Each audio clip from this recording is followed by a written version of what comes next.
Thank you for the introduction, Juan. And thank you all for joining me for the last presentation of today. I was afraid that a lot of you would be just out enjoying the nice weather here instead of listening to a presentation about Christmas, which is rather cold, I'd say. So thank you for joining me. So this is what I'll be talking about today. Something about myself, something about the advent of code, which this presentation is about, if you haven't guessed it already. Then I'll discuss several problems and solutions, and show you some common pitfalls and why I think Scala is actually a good fit for using when solving these problems. So about me. Well, this is me. I'm 39 years old. I'm married to a lovely wife. I have 2 wonderful children, and currently already over 10 years of experience in coding in Scala, both from large companies to small startups. So it's really nice to see that it's applicable everywhere. Currently, I am a machine learning engineer at DHL in the Netherlands. If you have seen multiple presentations today about machine learning, then it looks like all we do is just distinguish pictures from cats and dogs, but actually we're doing a bit more useful stuff. And I also like to participate in the Scala compiler sprees, where we try to solve some problems in the Scala compiler. It makes up for a great puzzle, and I happen to like to solve puzzles, so that's nice. Which brings me to the advent of code. By show of hands, how many of you know the advent of code? So that's almost everybody, great. And how many of you have participated in Scala or in the advent of code? Great. And how many have been using Scala for that? Nice. Okay, great. Just as a quick reminder, the advent of code is like an advent calendar of programming puzzles. So around December, you'll get a puzzle each day. It's created by Eric Russell, and the main storyline seems to be that you need to help the elves in preparing for Christmas. So they need your programming skills to make sure Christmas is going to be a success this year. Each problem consists of 2 parts. Once you have solved the first part, you will be given the second part of the puzzle, which usually is a continuation of the same problem. And for each part that you solve, you get a star, and in the end, the idea is to gather 50 stars, and then you have completed the entire advent of code for that year. Steps that you usually need to do is include modeling of the problem, also parsing the input file, and then solving the puzzle. And I think it's great for learning new languages and new techniques. So if you, for example, want to familiarize yourself more with, for example, Scala 3, or just want to do more functional way of programming, you can challenge yourself to do advent of code that year using these new techniques. Great. Well, let's dive in with a simple puzzle. So this is the first puzzle of 2021, and immediately something went wrong. The sleigh keys were dropped from a boat, and they're somewhere on the bottom of the ocean. We'll have to get into a submarine to find them, but first we'll have to map the ocean floor, so we have to detect how quickly the depth increases. So what we're given as an input file are these numbers you see on the left. And that's actually the depth that has been measured. The problem that we need to solve is that we have to count how often these numbers increase. Not that hard, I'd say, but I'll walk you through it. So first I'll create an app which does that.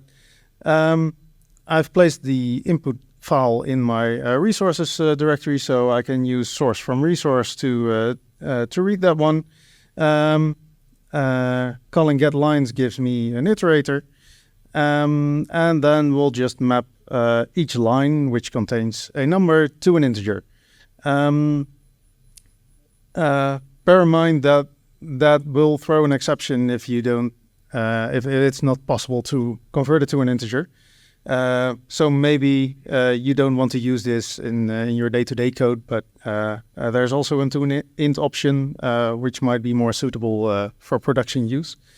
And then we'll turn that into a vector. Okay, now for solving the puzzle. There is a really nice method on the which is part of the Scala collections library, which is called sliding. And this gives you a sliding window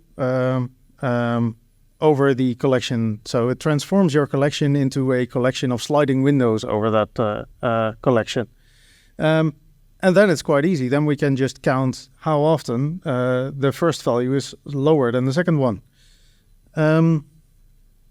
And just to make it output something, I'll use print line. Well, that was quite easy. Let's see what part 2 is. Well, actually, it turns out that the input data is way too noisy. We have to combine 3 measurements and see how often these windows of 3 increase. So how we do that is by summing them. So we'll have to sum the first 3 values and then sum the second to 4th value and see if that increases. Well, luckily we have seen how we need to use these sliding windows. So we can just use that again. So as a reference, I've pasted the previous code here as well. And for our second part, well, we'll just use a sliding window of 3 this time and sum it. And then again, just count how often these values increase. Well, I hope that was easy to follow. I guess so. So I think we're ready for something more difficult. But first, there are a few things that are worth mentioning. So let's see. I've talked about the sliding method on the collections. You might also have noticed that I'm using a vector here and not a list. So why am I using a vector? Well, it basically has to do with the complexity of these operations. So if you look at this this table, it's from the Scala website, and it lists the complexity of each of these operations on several immutable collections. C stands for constant time, L means linear time, then we have EC, which is effectively constant, which is basically constant, but it makes some assumptions about the size of the collection, and A means amortized constant. So, and here you can see that vector actually has constant time for a lot of these operations. So requesting the head or the till, or fetching a single value on a specific index, updating a value, prepending and appending, it's all constant time. So that basically means I don't have to worry about whether I'm doing something that's terribly inefficient. That's why I'm using a vector. Let's continue with a bit harder problem. So day 17 of 2021. We're still looking for the keys. Perhaps they have fallen into a trench into the ocean, so we can launch probes to investigate those trenches, and we can launch these probes in a direction, so a horizontal and a vertical direction. x and y. And the position of each of these probes is evaluated in steps. The input of this puzzle is a target area.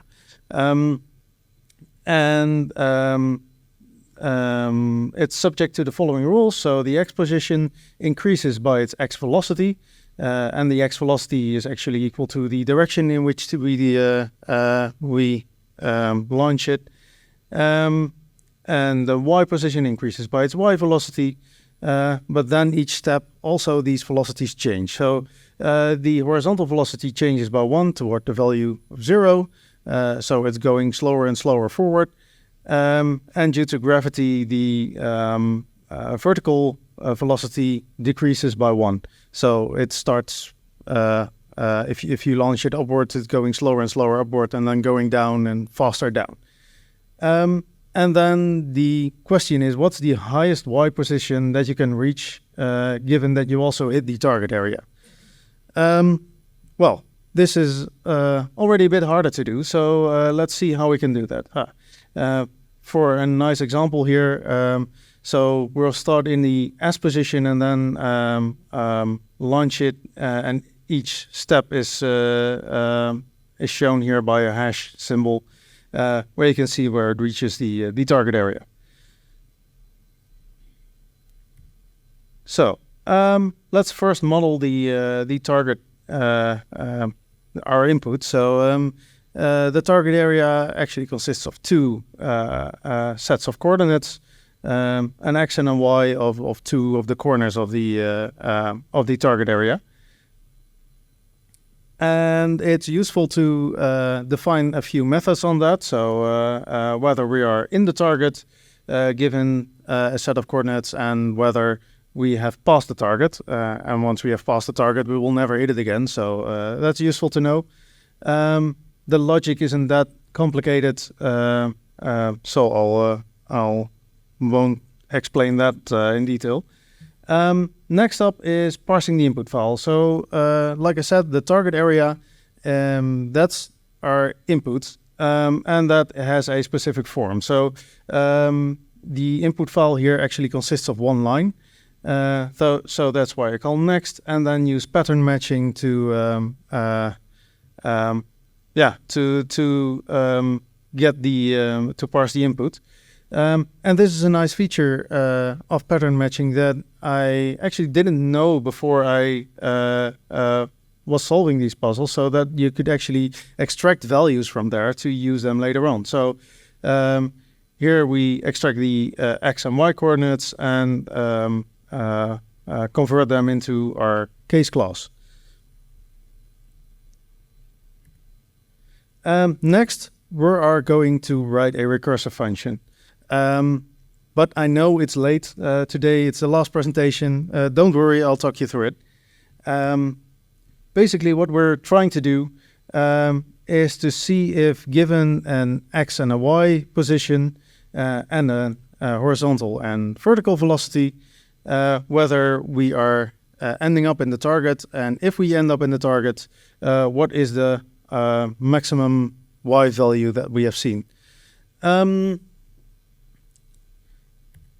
So, as a first step towards that, we'll calculate a new x and y value just by adding the velocity. And then we'll check if it's in the target. So if we are in the target, then we're done.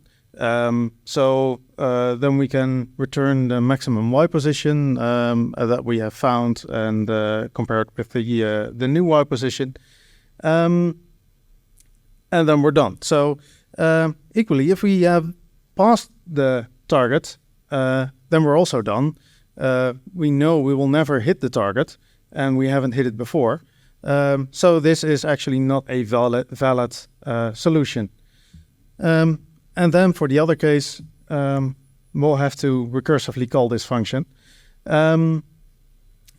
So with the new x and y positions, and then apply the business logic to the velocities there. So we'll take the x velocity minus 1 and compare that with 0, so we don't go below 0. And and the y velocity also decreases. And we check the maximum y that we have seen so far. Okay, well, now we just need to call our method and transform it into a solution.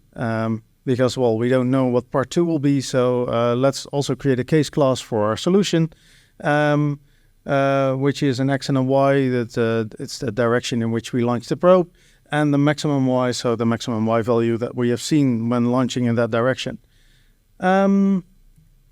So we'll iterate over all of the, well, let's say valid directions in which we can launch a probe by using a for comprehension.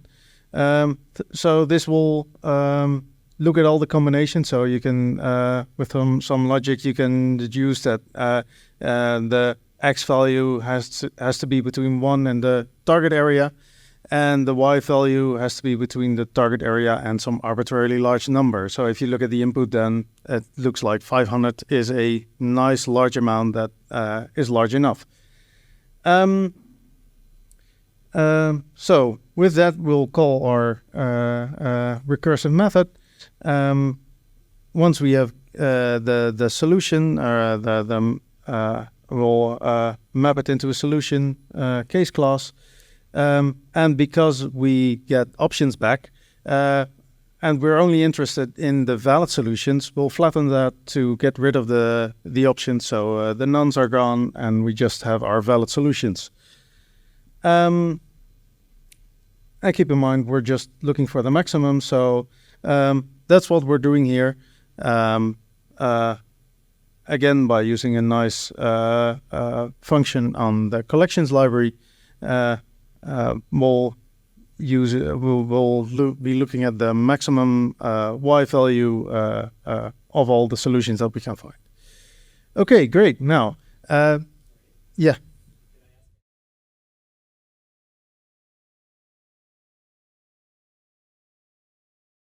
Yeah, so I'll repeat the question. So the x and y, is that also the velocity here and the direction in which you're launching it? Yeah, that's correct. So it's both the direction and the starting velocity.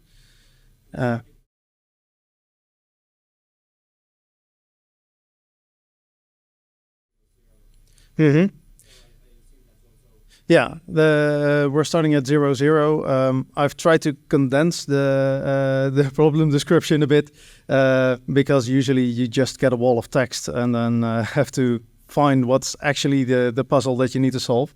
But indeed, we'll be starting at 0, 0. So, yeah, given our current implementation, would that be enough for solving part 2 as well? Part 2 is, what is the number of solutions? Well, actually, we've already got that, so that's quite easy to just add as well, and then we're done. Great. Well, this was a bit harder. Let's just go back to a somewhat simpler puzzle in the Advent of Code of 2022 from day 3. Yeah. This year we're on a collection on an expedition to collect starfruit. And an elf has packed the backpacks, and there are items in each backpack. And on each line of your input file, you get the contents of a backpack. And each backpack has 2 compartments, and the items are spread evenly between the 2 compartments. So the first half of the string is the first compartment, and the second half is the second compartment. Next, each item also has a priority. So the lowercase letters have priorities 1 through 26, and the uppercase have 27 to 52. And then the question is, for each backpack, find the items that are in both compartments. And then what is the sum of their priorities? Okay, great. Well, let's see if we have something in our collection library which can help us as well. This is probably familiar by now. Next, we'll look at can we find these common items. For that, we'll have to split each line into two parts, so that we have the first and second compartment, and then compute the the items that are in both. Yes, the collections library also has a nice function for this. So it's the intersection of both. And in this case, it will give us the value twice because it's in both collections. So we'll call distinct to get only just one value of them. So the return type of this is a vector of strings, if I'm correct. So next, we'll also have to compute the priority of each item. There's a nice isUpper method on a character, which we can use for that to calculate the priority. And next, for the common items, we'll have to find the priority, because that's a vector of strings. We want to concatenate them and sum those priorities, and then we have our solution. Okay, that's great. But for part 2, it turns out the elves have been divided in groups of 3. And for each group, we need to determine which item is present in all backpacks of that group. And that we'll call the badge of that group. And then we need to determine what is the sum of the priorities of the badges. Again, we can use a nice collections library method called grouped. So it's different than the window we have seen, but now we don't have any overlapping windows. We'll just divide these into groups of 3, and then check the intersection of the entire backpacks of all the elves in that group, just like we did before, and get the distinct, call the distinct method, so we only have one time this item. And again, in the same way, we'll just call the priority method to determine the priority and sum it up. Great. Well, how am I doing? Time? Okay, that's great. So, moving on to day 10 of the Advent of Code in 2022. It turns out we need to build a replacement for a display device that's driven by a clock circuit. And this display device has a CPU, and that CPU accepts 2 operations and has 1 register. So there is an addX operation which has 1 parameter. That one takes 2 CPU cycles and adds this parameter to the value in the register. Then there's also a no-op operation which takes 1 cycle and does nothing.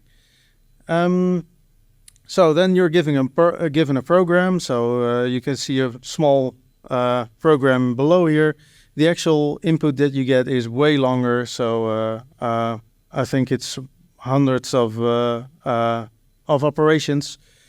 And there's also a concept of signal strength. And signal strength is the cycle number multiplied by the value of the register at that cycle. So given a program, what is the sum of the signal strength of cycles 20, 60, 100, 140, and 180, and 220? So from 20 up with steps of 40. Okay, well, that's a lot to process, I guess. Let's see if Scala can help us here. First of all, we can define what is an operation. Well, an operation has cycles that it takes, CPU cycles, and the operation itself, which transforms the value in the register. And then we can give implementations for the 2 operations that we know. So the no-op operation takes 1 cycle, and the function that it applies to the value in the register is just the identity function. And then the addX operation has one parameter. It takes 2 cycles and adds that one to the value of the register. Okay, great. Now we'll have to parse the input file into this structure, which we can do again with a pattern match, and that will give us a vector of operations.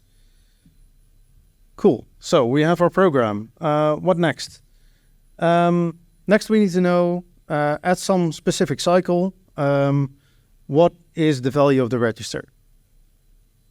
So for that, we'll declare something like a state, which has a cycle number, the value of the register, and whether we are done. So we'll use this state to compute the result of this function. Next, we're using a fold. And the state that we'll start with starts at cycle 0, and the register is initialized at 1. And we're not done. So that's how we start. There are a couple of cases that we need to handle here. If we are already done, so that means if we have by applying this program, we have passed the cycle that we're interested in, then we can just return the unmodified state. And if the current cycle added up with the cycles that this operation takes that we're currently applying, if that's bigger than the cycle that we're actually interested in, or bigger and or equal to that cycle, because the register is only updated at the end of the cycle, then we're actually done. So we'll copy the state and set the Boolean to true. So next we'll actually have to apply this operation in the other cases. So we have to increase the cycle, the current cycle that we're looking at with the cycles that the operation takes. And the register is going to be transformed by the operation that we are currently processing. So that's in our input vector. And next, this will return a state, but we're actually only interested in the register value of that. So that's what we'll return in this method. Next up, we have to define the cycles that we're interested in. Like I mentioned before, we'll start at 20 and then move up to 220 with steps of 40. And we have a really nice way in Scala of doing this by using a range like this. So this will give us only the cycles that we are interested in. We'll have to compute the value there, so we'll multiply the cycle number with the value of the register at that cycle, like we're instructed to do, and then sum over it. Okay, great. Well, that was actually not a lot of code to do this, I think. So next up, part 2. The register controls the horizontal position of a 3-pixel wide sprite on a 40 by 6 pixel screen. Okay, and each cycle, the screen prints 1 pixel, and using the value of the register, you can determine whether the pixel is lit. Okay, so for all the pixels in the screen, we have to look at the cycle and the register value and consider that it's 3 pixels wide. And so this will render an image on our screen. And then the question is, okay, what 8 capital letters appear on the display? Okay, well, good luck if you want ChatGPT to solve this one. I don't think it'll work. But luckily, we can do it ourselves. with just a few lines of code. Again, we're using a range, so 1 to 240. That's the total amount of pixels that we have. We'll have to take a look at what the horizontal position of the pixel is. So that's the horizontal position on the line. That's the pixel value here. Then we have to determine what is the register value at that cycle. Luckily, we already have a method for doing that. And then we'll have to consider these three values. So we have to look at the register -1, the register value, and the register +1 to see if the pixel value is equal. And if it is equal, then that pixel is lit. Well, I found a nice block character which you can use to print to get a nice clear image on your screen. And else we'll just print a space. Okay. Now we'll just have to print that. So again, we'll have to make groups of 40 for each line. And for each group of 40 pixels that we now have, we'll just print the string that we just created. Okay, then you might be wondering, okay, what is the result of this? Is this really readable? Well, actually, somewhat. Perhaps from a distance you can see the letters, but at least it's the correct answer. Okay, great. I'll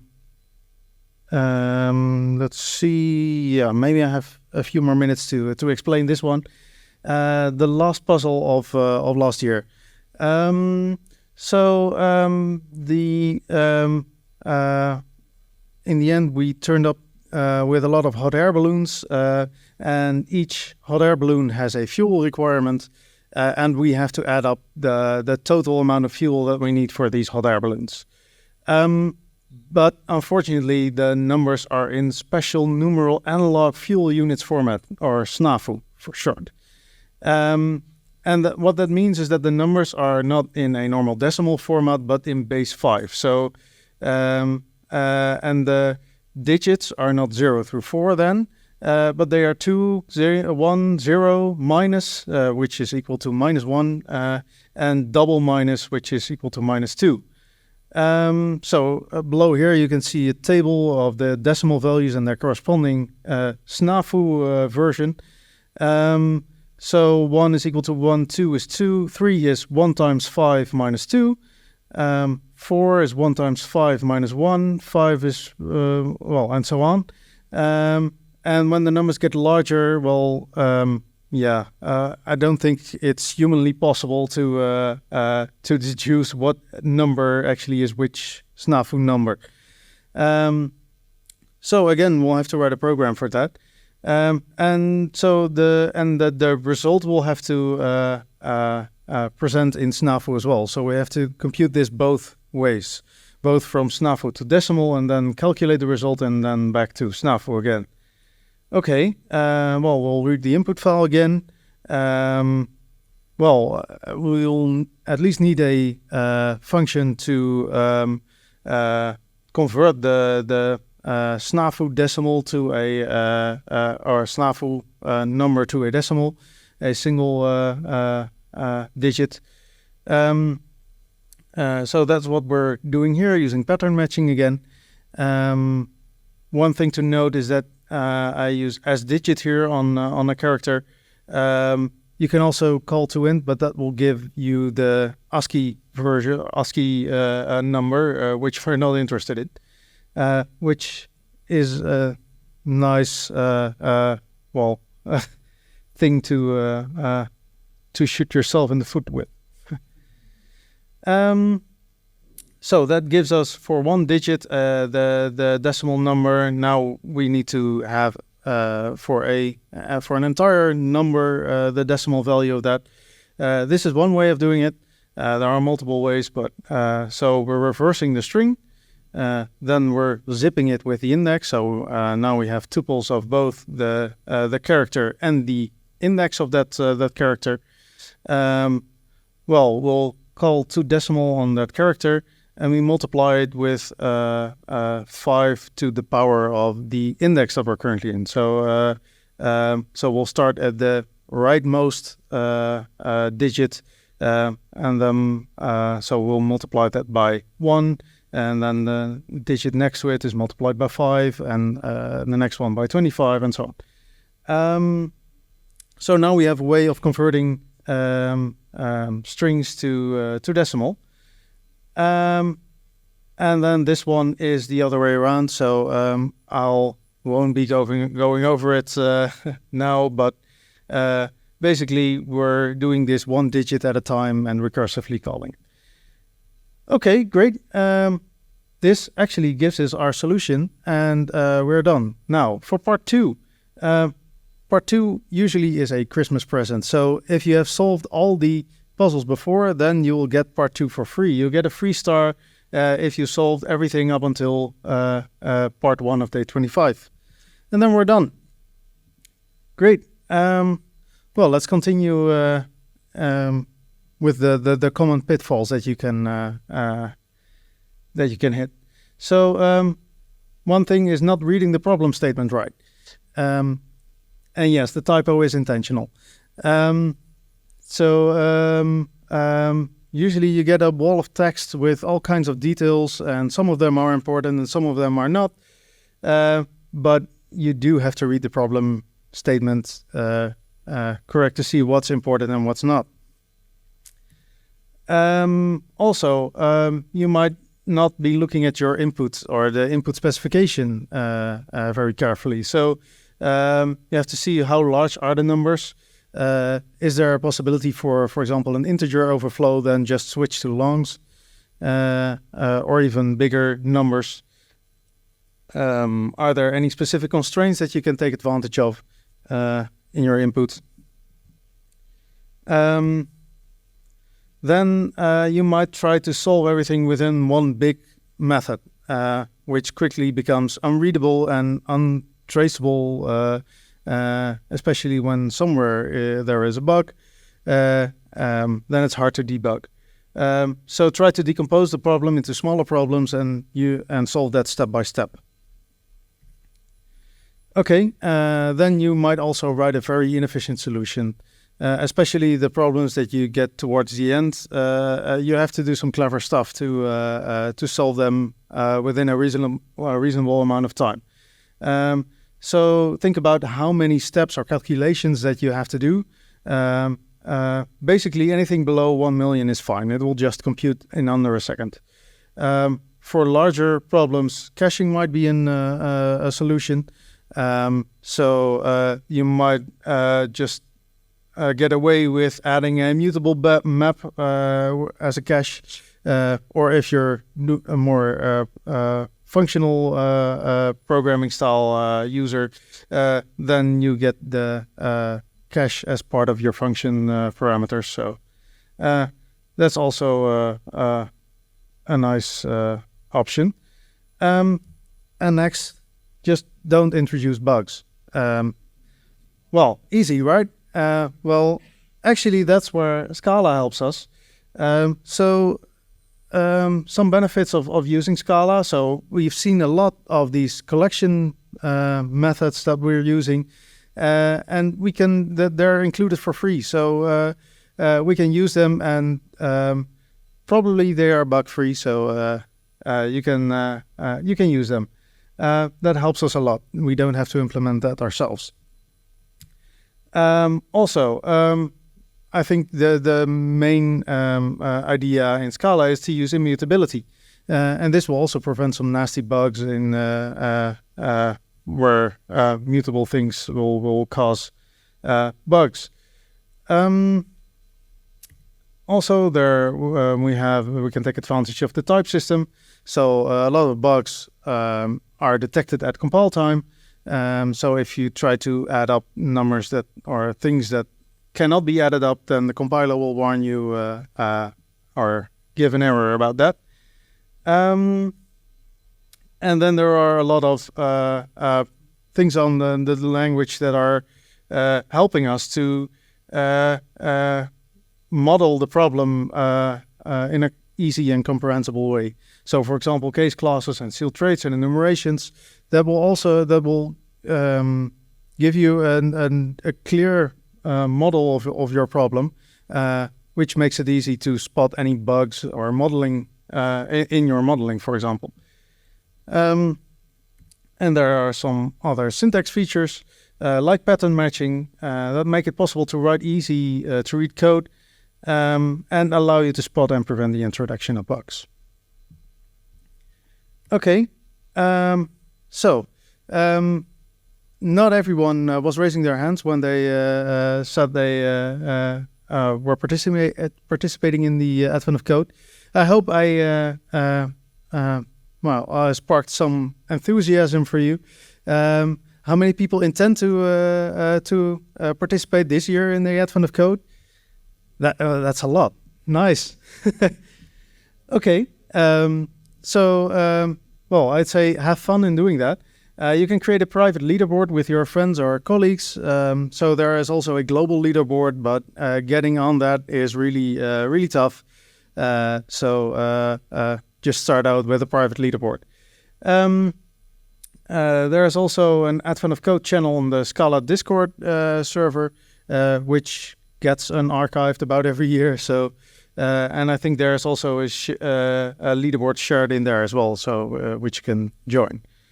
And then there are a couple of links. So obviously the Advent of Code website, and the Scala Center has a website with solutions in Scala to these problems. So that you can take a look at for some inspiration on how to solve these kinds of problems. Then there is one final warning. Participating might take up a lot of time. So you might want to inform your family that they might not see you until Christmas.